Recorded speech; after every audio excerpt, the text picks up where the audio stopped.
Assalamualaikum warahmatullahi wabarakatuh. Alhamdulillahilladzi hadana li hadza wa ma kunna linahtadiya laula an hadanallah. Asyhadu an la ilaha illallah wahdahu la syarika lah wa asyhadu anna Muhammadan abduhu wa rasuluh. Allahumma salli wa sallim ala hadzal nabiyil karim sayyidina wa maulana Muhammad wa ala alihi wa ashabihi ajma'in, amma ba'd. Bapak, ibu-ibu, para jamaah yang kami muliakan, pagi hari ini dengan bersyukur kehadirat Allah atas rahmat dan taufiknya, alhamdulillah kita dapat jumpa kembali dalam pengajian tafsir Al-Quran.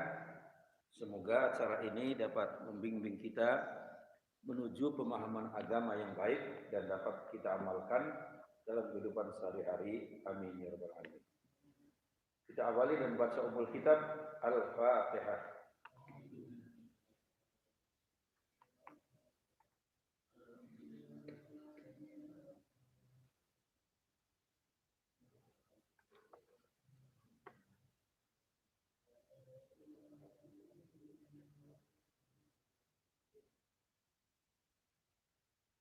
Para jamaah sekalian, kita masuki sekarang surat Al-A'raf, surat 7 ayat 163 dan seterusnya, tentang pelanggaran di hari Sabat yang dilakukan oleh kaum Bani Israel.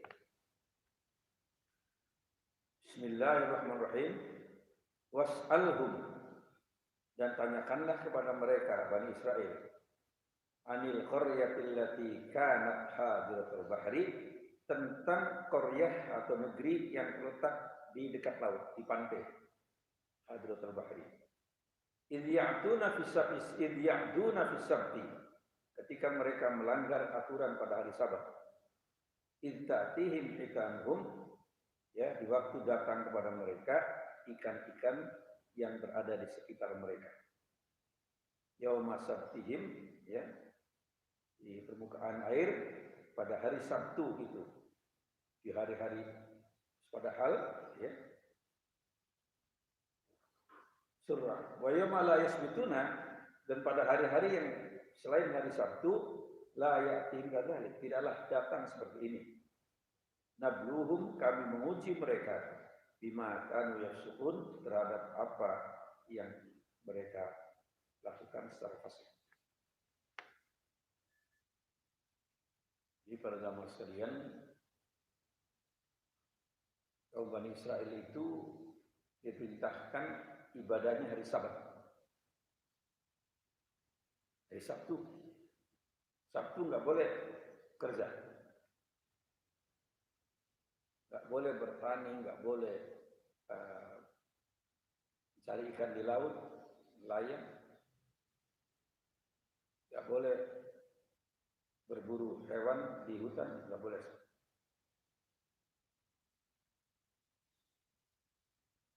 Ayat 163 merupakan lanjutan dari kisah Bani Israel yang menentang larangan pada hari Sabat. Sebelumnya telah disebutkan dalam surat Al-Baqarah ayat 65 sampai ayat 66. Sudah pernah kita bahas belum?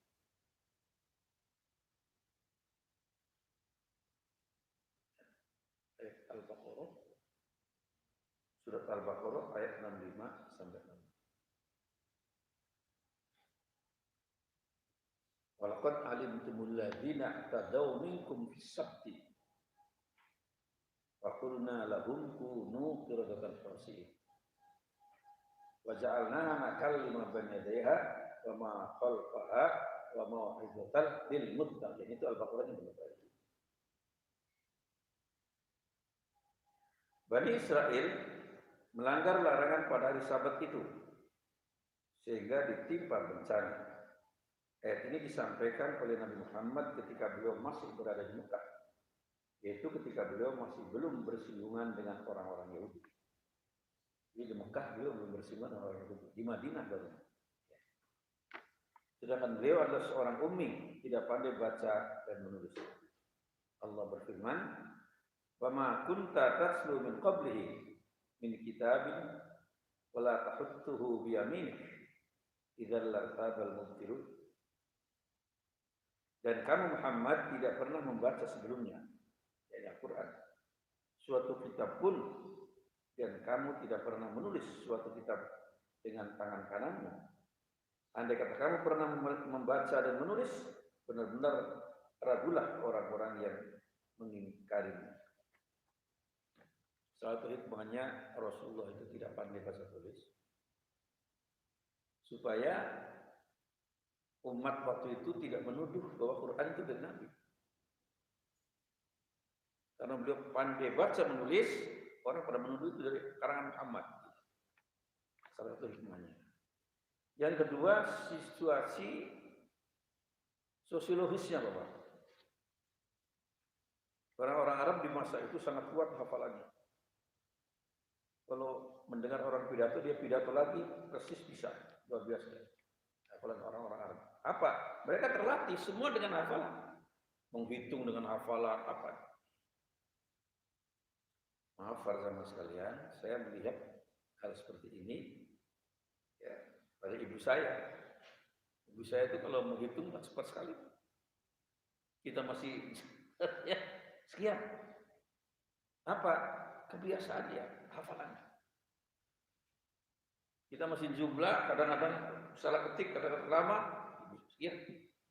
Nah itulah hafalan paling kuat. Nah, jadi di masa itu justru orang yang hafalannya nggak kuat,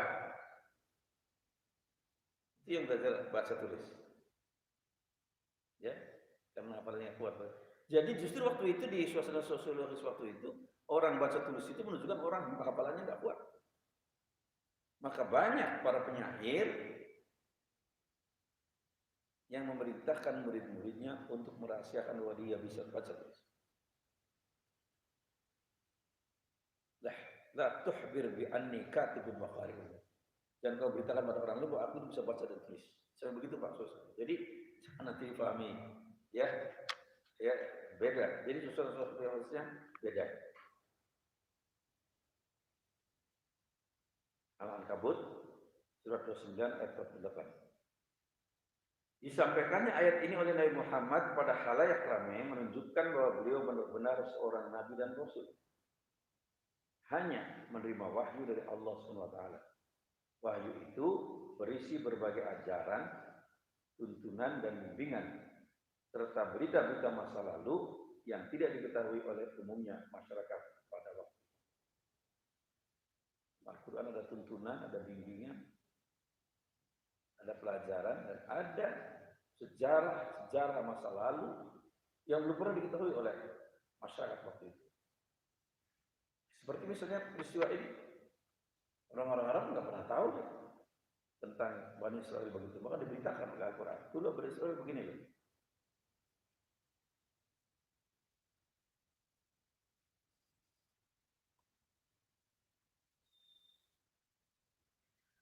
Pada masa lalu, nenek moyang Bani Israel di daerah pantai di wilayah Haila antara Madyan dan Sinai.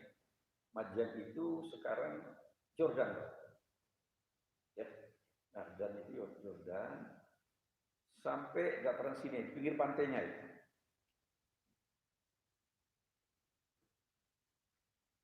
Mata pencaharian mereka sehari-hari adalah sebagai nelayan. Maklum orang tinggal di pantai. Maka mata pencahariannya sebagai nelayan. Menangkap ikan di laut. Allah SWT menguji mereka dengan suatu cobaan. Itu bahwa mereka diperintahkan agar beribadah di hari Sabat dan tidak bekerja mencari ikan di laut pada hari itu. Wujud cobaan itu terjadi ketika pada hari-hari di luar hari Sabat, ikan sangat sulit dicari. Jadi pada hari-hari dari Minggu sampai Jumat, itu ikan dicari setengah mati, Pak. Menggunakan pancing, menggunakan jaring, menggunakan jala, sulit di laut. Tapi pada hari Sabat, ikan itu banyak yang menampakkan diri, godaannya itu, yang menampakkan diri di permukaan laut, bahkan di pantai-pantai, dan sangat jinak. Ya, ikan itu diletakkan di pantai, Pak. Jinak betul. Ini yang membuat orang Bani Israel nggak kuat, Pak. Ya, nggak kuat mereka. Oh, setiap hari susah kok. Sekarang gampang banget cari ikan. Nah, di kampung saya dulu, Pak, ada musimnya, Pak. Musim nyari ikan gampang, Pak. Sebetulnya dari kita musim mudik, Pak. Jadi semua ikan tuh berenang ke arah selatan. Dari sumber mata air. Mata air kan dari gunung selatan. Selatan semua. Wow, itu bau jumlahnya. Masya Allah jumlahnya banyak sekali. Nah itu kita pakai apa aja bisa.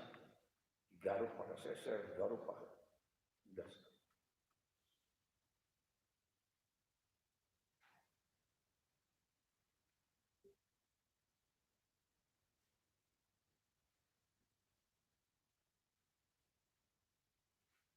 Menghadapi godaan ini, kaum Bani Israel tidak mampu menahan diri. Sehingga mereka meninggalkan ibadah pada hari Sabat dan berlomba mencari ikan di laut. Disebabkan oleh pelanggaran mereka terhadap perintah Allah dan melaksanakan larangannya, maka mereka ditimpa oleh azab yang menyengsarakan. Langgar hari Sabat, hari seharusnya ibadah. Jadi pada zaman sekalian, orang-orang Yahudi dan Nasrani itu pada hari besarnya adalah hari Sabat. Hari besarnya hari Sabat. Kemudian orang Nasrani berpindah ke hari Minggu. Nah, jadi umat Islam hari Jumat, ya, Yahudi hari Sabat, Sabtu, Nasrani hari Minggu. Maka umat Islam yang memimpin dari 3 hari itu, ya. Jumat dulu kan, Jumat, Sabtu, baru Minggu. Nah, jadi pada zaman sekarang itulah yang digambarkan bahwa orang-orang Bani Israel tidak lulus dalam ujian di mana mereka diperintahkan beribadah pada hari Sabat, tapi mereka melanggar perintah itu, justru mereka berlomba-lomba mencari ikan di laut. Pada ayat berikutnya 164 dijelaskan bahwa tidak semua Bani Israel melanggar larangan pada hari Sabat tersebut. Sebagian dari mereka tetap melaksanakan ibadah pada hari. Jadi nggak semua, ya nggak semua Bani Israel terjerumus dalam godaan itu, enggak. Sebagian. Wa idh qalat ummatun minhum. Dan ingatlah ketika berkata sekelompok umat minhum dari mereka, lima ta'iduna qauman qaumallahu muhlikuhum. Kenapa kamu kasih nasihat orang-orang yang Allah akan hancurkan mereka? Kenapa kamu berikan bimbingan kepada orang yang Allah akan menimpakan mereka azab? Au mu'adzibahum atau mu'adzab mereka azaban syadidan, dengan azab yang sangat berat. Qalu ma'dzuratan ila Allah. Mereka menjawab, ma'dzuratan ila Allah, agar kami mempunyai alasan melepaskan tanggung jawab kepada Tuhan. Ila Rabbik. Kata mereka, saya ini sekedar menggugurkan kewajiban saya sebagai sesama orang beriman. Mengingatkan mereka. Kalau kita tidak mengingatkan, kita ikut salah, Pak. Maka wajib kita mengingatkan sama kita. Kalau kita biarkan orang-orang terjebak dalam perbuatan dosa, kita diam, kita dapat bagian dosanya. Inilah kata mereka. Jadi kami menasihati mereka, membimbing mereka pada jalan yang baik itu sekedar menggugurkan kewajiban kami, supaya kami tidak terkena dosa. Kalau kami diam, bahkan pada zaman sekalian, sekiranya orang-orang itu meridhoi perbuatan maksiat, maka azab akan mengenai mereka. Orang sering mengatakan, Oh, azab mengenai juga orang yang baik-baik kok. Kena juga. Sapu bersih. Oh iya. Mengapa orang baik itu kena? Karena dia membiarkan. Artinya dia meridhoi perbuatan itu. Dia tujui. Kena. Maka wajib setiap orang muslim untuk mengingatkan saudara-saudaranya yang akan terjumus atau sedang terjerumus untuk kembali kepada tugas kita hanya menyampaikan. Enggak kita memaksa, enggak. Dipaksa terasa enggak, kita sampaikan. Kata Nabi, wa ma ana illal balagh. Bukanlah aku ini kecuali yang sekedar menyampaikan kebenaran pada kamu. Kamu beriman atau tidak urusan kamu dengan Allah. Saudara sekalian. Ya, jadi tidak ada tidak ada perintah dari Allah kepada Nabi kepada umatnya untuk memaksa orang lain, enggak ada Pak sama sekali.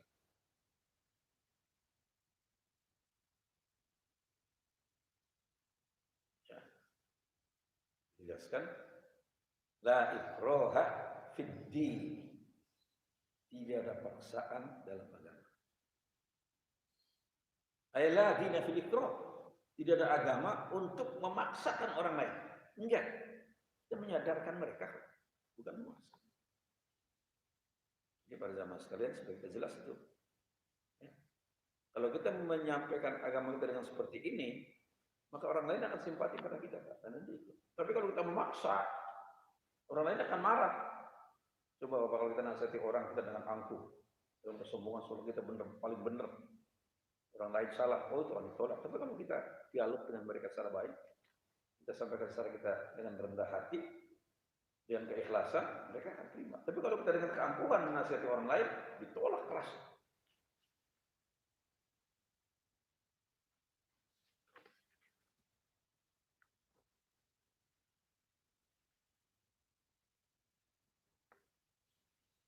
Dan ingatlah ketika suatu umat di antara mereka berkata, mengapa kamu menasihati kaum yang Allah akan membinasakan mereka atau mengazab mereka dengan azab yang amat keras? Mereka menjawab, agar kami mempunyai alasan pelepasan tanggung jawab kepada Tuhanmu dan supaya mereka bertakwa. Itu Al-A'raf ayat 164. Kaum Bani Israel yang taat itu memperingatkan dan menasehati kepada mereka yang melanggar larangan Allah agar mereka tidak melakukan hal itu.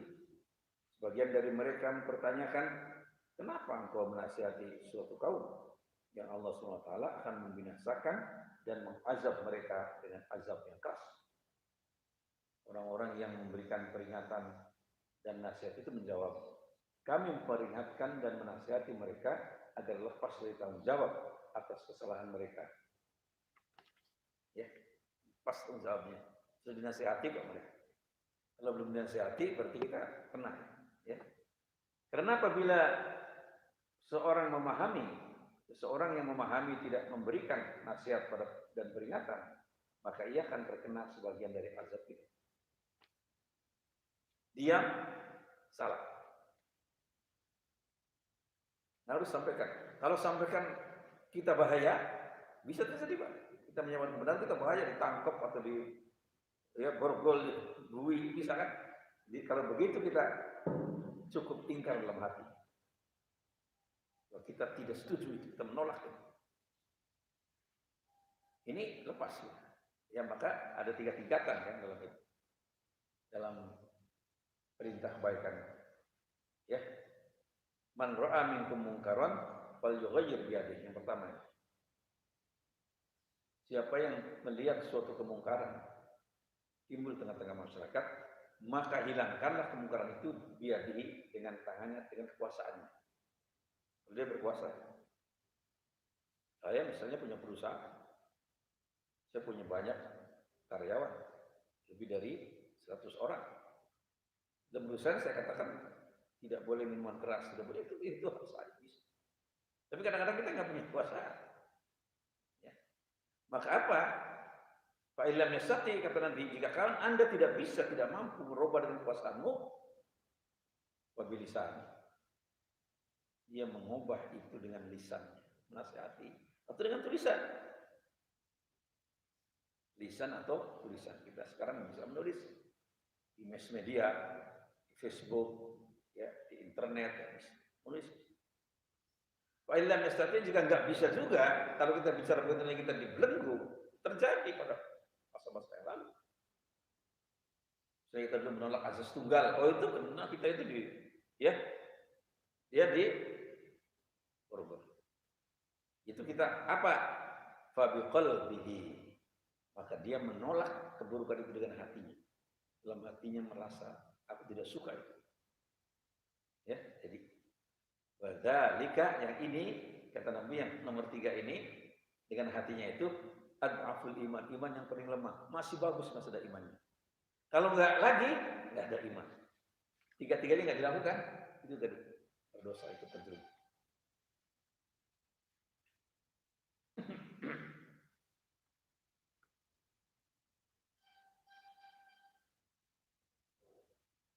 Kami memperingatkan dan menasihati mereka agar lepas dari tanggung jawab atas kesalahan mereka. Karena apabila seorang yang memahami tidak memberikan nasihat dan peringatan, maka ia akan terkena sebagian dari azab. Demikian juga kami memberikan nasihat kepada mereka yang membangkang itu supaya mereka kembali beriman dan meningkatkan takwaannya kepada Allah Subhanahu wa taala. La'allahum yattaqun. Supaya mereka kembali. Ya, supaya mereka kembali diingatkan. Kalau nggak diingatkan bisa saja orang dia lalai atau dia orang belum tahu, ya, maka kita ingatkan. Ayat berikutnya 165 menjelaskan bahwa kaum Bani Israel yang berbuat kebajikan dan menasihati kaumnya agar tidak sesat memperoleh keselamatan. Jadi orang yang memberikan nasihat tadi karena dia orang-orang yang tidak terjerembab dalam larangan-larangan Allah, dia diselamatkan oleh Allah dari azab yang keras. Falamma nasu ma dzukiru bihi. Maka kalau mereka melupakan ma dzukiru bihi, apa yang diperingatkan kepada mereka, anjayna, kami selamatkan alladzina yanhauna 'anil su'. Kami selamatkan orang-orang yang mencegah kemungkaran. Wa akhadna alladzina zalamu, dan kami siksa alladzina zalamu, orang-orang yang zalim, bi'adzabin ba'isin, ya, dengan azab yang sangat keras, bi'adzabin ba'is, bima kanu yafsukun, karena disebabkan oleh perbuatan fasik mereka. Jadi setelah nasihat-nasihat disampaikan, mereka tidak menggubris, ya, mereka abaikan semua itu, maka Allah selamatkan orang-orang yang beriman dari mereka, termasuk yang memberi nasihat diselamatkan, sedangkan mereka yang melalaikan dan bersikap fasik mendapatkan azab yang sangat keras dari Allah Subhanahu wa taala. Ini Al-A'raf ayat 165. Setelah sebagian kaum Bani Israel melupakan peringatan dan nasihat dari kaumnya sendiri, Allah Subhanahu wa taala menimpakan kepada mereka azab karena kezaliman mereka. Jadi azab itu terjadi karena kezaliman dari umat manusia. Mereka juga ditimpa siksaan yang keras karena selalu berbuat kerusakan. Sebaliknya orang-orang yang beriman dan memberikan nasihat kepada kaumnya diselamatkan oleh Allah Subhanahu wa taala dari siksa dan azab yang mengerikan. Selamat. Orang yang beriman yang menasihati mereka semuanya selamat. Ayat berikutnya 166 menjelaskan pada saat kaum Bani Israel yang membangkang itu menambah pembangkangannya dengan bersikap angkuh, maka mereka menderita siksaan yang memalukan. Jadi sudah berdosa, dia bangga dengan dosanya. Banyak berbuat dosa bangga gitu loh. Kalau dia masih takut, masih malu, mending. Ini Anda berbuat dosa itu bangga, ya. Maka inilah yang paling awal azab dari Allah Subhanahu wa taala. Falamma atau amanuhu anhu, maka tatkala mereka bersikap sombong, ya, manuhu, apa yang dilarang pada mereka, Qulna lahum, aku berfirman kami berfirman kepada mereka, kunu qiradatan khasiin, jadilah kamu sekalian kera yang hina. Al-A'raf 105. Azab mereka menjadi kera. Kedek apa kalau bahasa kita? Kera itu kan kedek ya, ada ya bahasa kedek, paham kedek?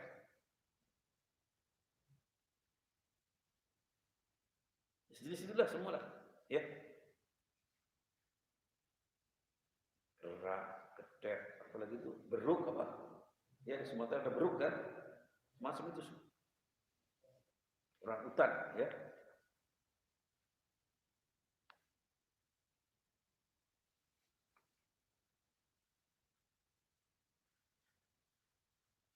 Ketika para pembangkang, jangan pada itu parah. Ketika para pembangkang dari kaum Bani Israel itu semakin membangkang dan bersikap zalim, serta menolak berbagai nasihat yang diberikan oleh para penasehat yang berusaha menyelamatkan mereka, puncaknya mereka diazab oleh Allah sehingga menjadi kera yang hina. Kunu qiradatan khasiin. Jadilah kalian semua kera yang hina. Para ahli tafsir berbeda pandangan mengenai perubahan manusia menjadi kera itu. Sebagian mereka berpandangan bahwa berubah menjadi kera maksudnya adalah berubah sifatnya menjadi seperti kera. Wujudnya tetap manusia. Manusia memiliki sifat seperti kera, yaitu rakus, tidak berakhlak, tidak memahami kebenaran, dan tidak memahami petunjuk. Ini ahli tafsir pertama memahaminya. Jadi tidak kemudian manusianya tiba-tiba wujudnya berubah jadi kera, enggak. Tetap wujudnya manusia, tapi perbuatannya seperti rakus. Coba kerabat lihat Pak, kalau berebutan pisang Pak, pisang itu, ya ini mulutnya megang, tangannya megang, badannya megang, rakus. Tidak berakhlak.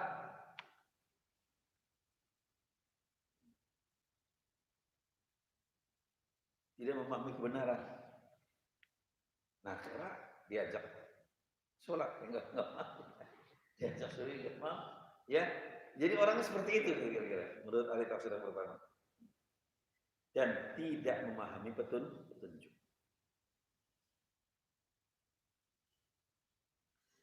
Pada ayat lain dalam Al-Quran disebutkan juga mengenai perumpamaan manusia seperti keledai. Karena dia memiliki watak seperti keledai tersebut. Ya, di ayat lain begitu Pak. Masalul ladzina, perumpamaan orang-orang yang hummilut Taurata, yang dipikulkan kepadanya kitab Taurat, tsumma lam yahmiluha, kemudian mereka tidak memikulnya atau tidak melaksanakannya. Apa? Kamatsalil khimari, mereka adalah seperti keledai. Gimana? Yahmilu asfarot, yang membawa kitab-kitab yang tebal. Bisa matsalul qaumil ladzina kadzabu, ya. Amatlah buruknya perumpamaan kaum yang mendustakan ayat-ayat Allah. Kadzabu bi ayatillahi wallahu la yahdil qaumaz zalimin, dan Allah tidak memberi petunjuk terhadap kaum yang zalim. Jadi perumpamaan di sini orang-orang Yahudi yang diberikan berbagai Taurat, ya. Tapi nggak diamalkan. Seperti keledai yang membawa kitab. Di punggung keledai itu kitab bertumpuk-tumpuk. Bermanfaat kita itu bagi keledai Pak? Bukan semua orang Yahudi kita. Ya? Kita juga begitu. Kalau kita Quran kita panggul, ya, kita baca dengan lagu yang merdu dengan itu, tapi tidak diamalkan, kamatsalil khimari yahmilu. Bukan itu untuk orang itu, tapi kita juga diberikan begitu. Jadi Al-Quran itu kita amalkan. Kita harus baca dengan tartil, dengan tajwidnya, dengan lagunya. Oke, bagus semua. Tapi jangan lupa mengamalkannya. Ya. apa yang disebutkan di Al-Quran, maaf Pak, mengenai penjelasan tentang orang Yahudi, itu untuk kita, ya, perumpamaan untuk kita supaya kita sadar. Sehingga Nabi memperingatkan, wamal Islam illa ismu, wamal Quran illa rasmuh. Pada suatu saat nanti Islam itu sudah hilang, kecuali tinggal namanya. Ya, namanya masih, ya, nama orang juga Abdul Rahman, Abdul Khalid, tapi perbuatannya nggak Islami lagi. Abdullah, nama orangnya bagus banget, tapi tidak kelihatan amal Islam. Quran juga begitu, nggak ada lagi di dalam perilaku manusia Muslim illa rasmu, kecuali wujud Qurannya ada, dicetak bagus, ya, dimuliakan, malah dijadikan dalam tempat yang indah untuk mas kawin. Tapi bacanya nggak bisa. Ada nggak? Mas kawinnya Quran, bacanya aja nggak bisa, apalagi mengamalkan. Jadi hanya untuk megah-megahan. Enggak, harus kita amalkan. Bagus kita muliakan Quran tadi. Ya, kita bangga dengan Al-Quran. Tapi jangan lupa kita harus mengamalkan. Kalau tidak, kamathalil khimari yahmilu asfar. Seperti keledai yang membawa tumpukan kitab. Manfaatkah kitab itu bagi keledai tadi? Enggak sama sekali. Nah, itu jangan sampai terjadi seperti itu.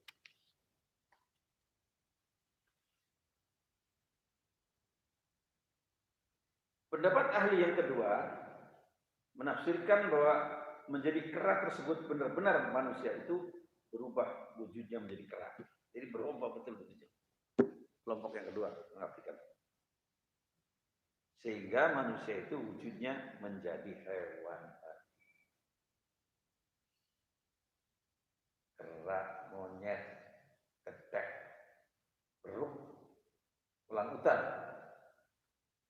dan sebagainya lah. Berubah wujudnya betul-betul. Menurut ahli tafsir yang kedua. Tiba-tiba berubah semua menjadi kera. Dari kedua pandangan di atas, tampaknya pandangan yang pertama yang bisa diterima dengan pendekatan keagamaan dan pendekatan keilmuan. Pendekatan agama dan keilmuan yang pertama Pak, yang cocok. Ya. Bisa memang Allah menciptakan manusia di kera, bisa aja, tapi itu bertentangan dengan nas Quran. Kalau manusia ya manusia, hewan ya hewan. Yang kedua secara ilmiah juga sulit.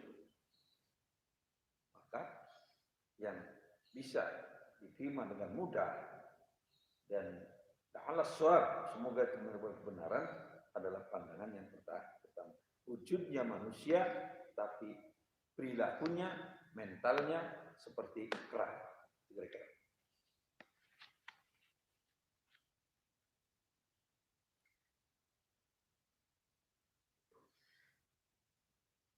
Karena yang berubah dari manusia tersebut bukanlah jasadnya, akan tetapi mentalnya.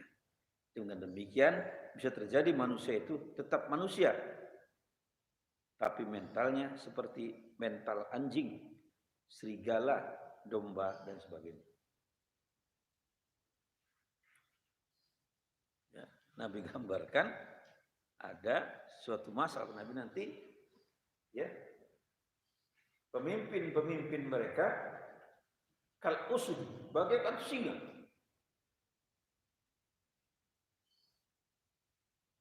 Para pembantunya, wazirnya bagaikan anjing. Itu ada perumpamaan oleh Nabi. Para apa namanya itu, kubat, hakim-hakimnya, ya,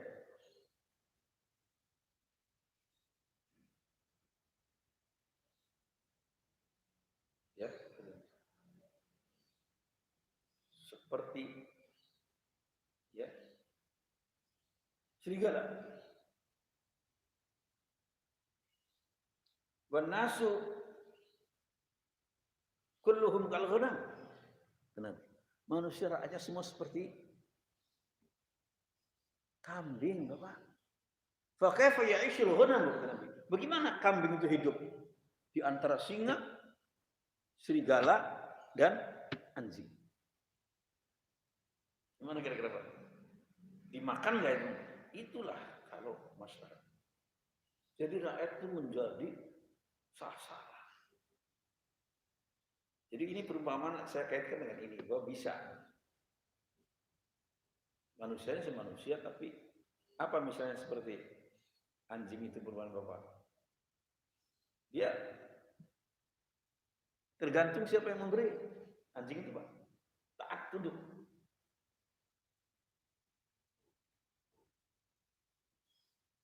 Ya, siapa yang memberi makan, dia nurut. Nah, ada ya pejabat-pejabat atau orang-orang yang menetapkan sesuatu melalui kalau dikasih.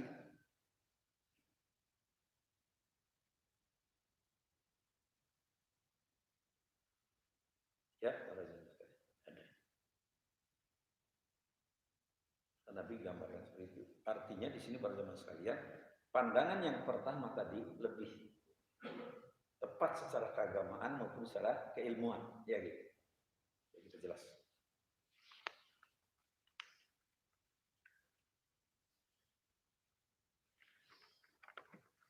Nah, jadi para jemaah sekalian, 3 kelompok ya.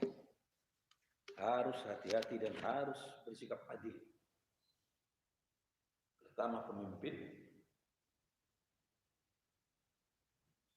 yang kedua para pembantunya, menteri-menterinya,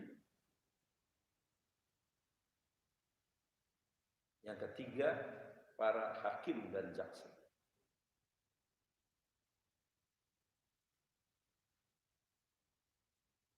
Kemudian yang keempat tokoh agama.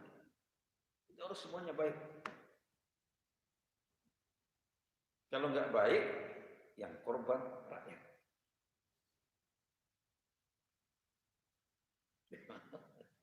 Bayangkan kambing ya di lingkungan serigala, sebelah sininya macan, sebelah sininya singa. Gimana kambing itu?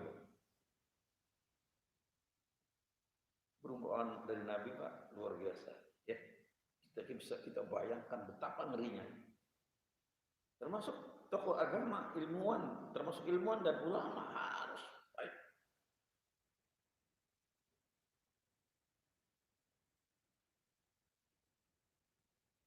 Fir'aun itu pada zaman sekalian, kekuatannya yang pertama sebagai rajanya Fir'aun, penguasa. Siapa pembantunya? Orang-orang ekonomi kuat, konglomerat. Siapa wujudnya? Korun. Kemudian ilmuannya siapa? Haman. Haman itu ilmuwan. Nah, ini juga kekuatan yang membuat rakyat Mesir ya nggak bisa apa-apa. Sampai disuruh menyembah mereka terpaksa. Inilah Musa datang untuk ya Musa datang untuk menggulingkan kekuatan-kekuatan ini. Penguasa, ya, kemudian konglomerat dan ilmuwan, ulama, ilmu. Nah, para jamaah sekalian, kalau itu sudah nggak baik, pemimpinnya tidak adil, para konglomerat dan pembantu-pembantu pemimpin itu korupsi, dan ulama-ulamanya juga ikut ambil bagian di situ, hancur. Maka tugas dari ulama itu sebetulnya adalah liyunziru qaumahum, untuk memperingatkan mereka. Jangan ikut nimbrung mencari kekuasaan. Ya, lihat kepada di situ.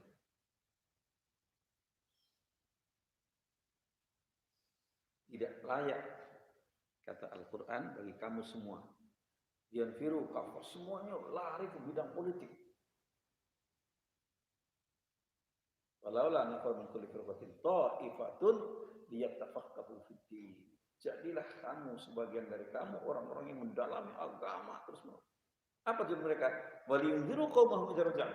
Mereka memperingatkan umat. Nah, jadi itu fungsinya para ulama dan ilmuwan. Ya, para ulama sekalian. Jadi ini yang kita kaitkan dengan kajian. Ikhtisar,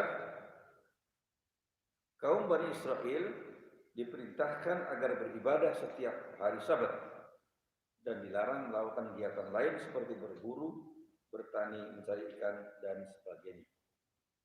Sebagian dari kaum Bani Israel mengabaikan perintah Allah tersebut dan melanggarnya, sehingga mereka meninggalkan ibadah pada hari Sabat dan malah mencari ikan di laut. Sebagian dari kaum Bani Israel yang tetap berpegang teguh pada petunjuk Allah dan Rasul-Nya menyampaikan nasihat dan bimbingan kepada mereka yang melanggar di hari Sabat untuk kembali mentaati perintah Allah, beriman dan meningkatkan ketakwaannya.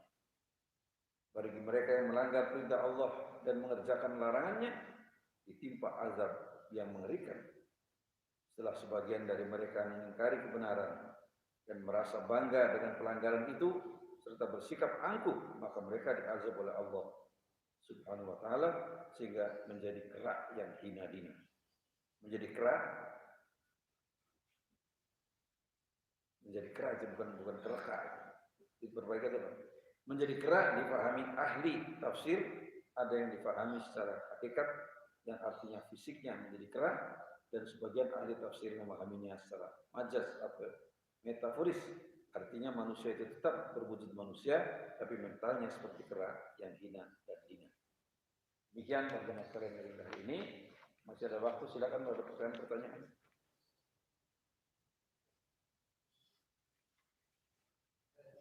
Ya.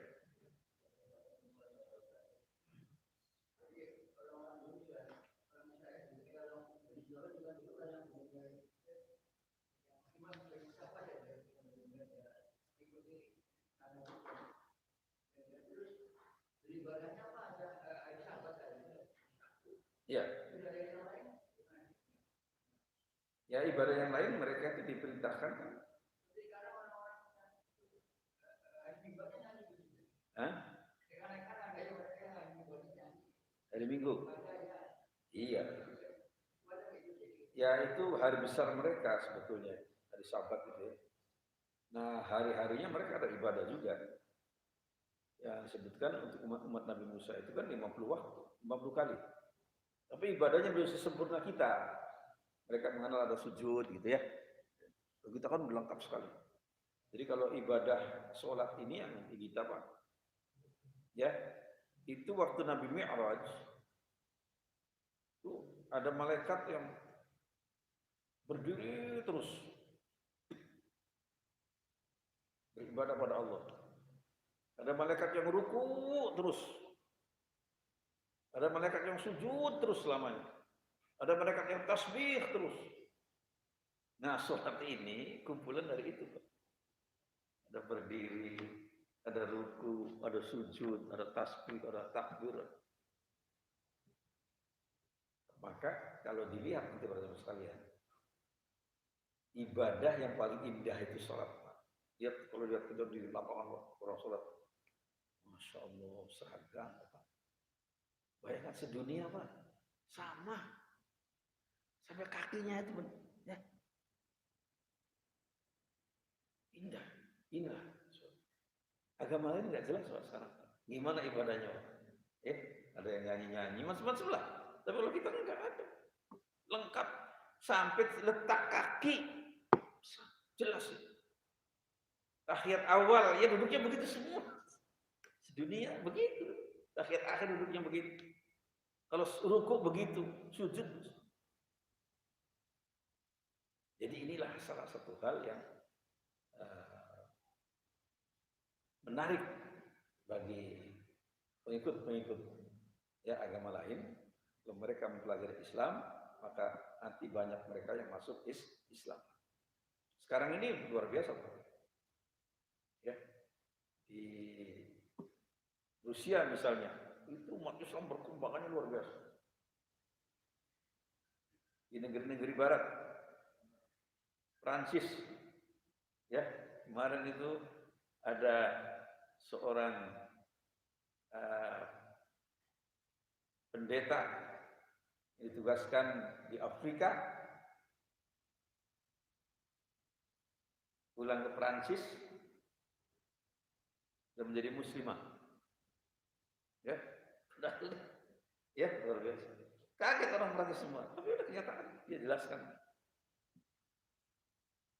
Kenapa dia mengatakan kami bergaul dengan orang-orang Muslim berbeda sekali dengan informasi yang kami terima tadi.